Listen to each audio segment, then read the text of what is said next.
We're here today to talk about the approach shot in tennis.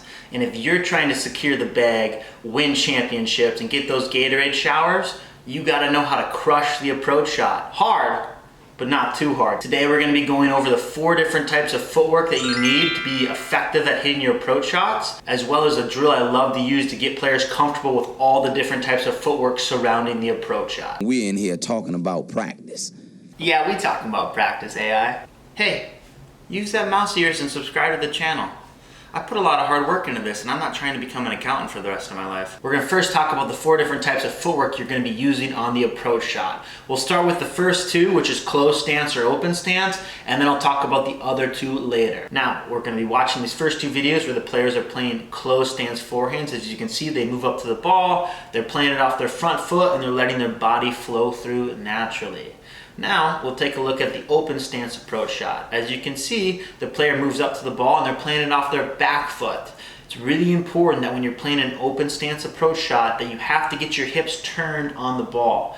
It's probably one of the biggest errors that I see, particularly on the open stance forehand. Players will just play off the back foot, but they'll leave their body squared up and they won't get the hips turned and rotating through the ball. It's really easy to spray the ball if you're not getting those hips turned on it. You might be asking, when should I play a closed stance versus an open stance approach shot? My general rule of thumb for this is if you can play a closed stance approach shot, unless the ball's high and slow or maybe at an extreme angle. Now the other 2 types of footwork are emergency footwork or defensive footwork. Now, how do you determine what's an emergency?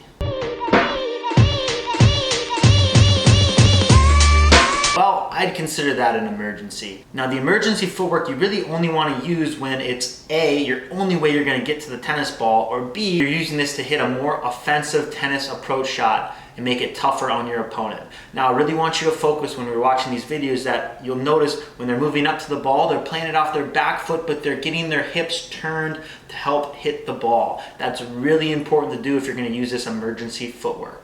The other type of footwork is the defensive approach shot footwork. This is maybe when you're scrambling, you didn't expect to receive a short ball, something happens, you're gonna get to the ball kind of late in a tough position. There's 3 things you're trying to do with this ball to make it tough on your opponent's passing shot. Keep it low, make them move, or keep it deep in the court. If you can do a few of these things, it'll make it a lot tougher for your opponent to hit a solid passing shot against you. In the video here, in these 2 clips, it shows you what these more defensive approach shots look like, and it's important to be able to have these in your toolkit because you never know when you're going to need them during a big point. Yes, I put a plaid jacket on. It's a little cold out here in Minnesota today, and it's one of those days that makes you wonder about your life decisions. While I'm questioning the Minnesota weather, I'm also questioning how hard it is to find good help around here. Jeez, it's tough to find someone who knows how to feed a ball right. Higher than that. Let me try. Come on, man. Come on, man. But we're not going to talk about that. We're going to talk about 3 drills that I like to use to help you or any player improve their approach shot. First off, if someone's really struggling with the footwork on an approach shot, I like to isolate that specific footwork only so we can really focus and highlight it.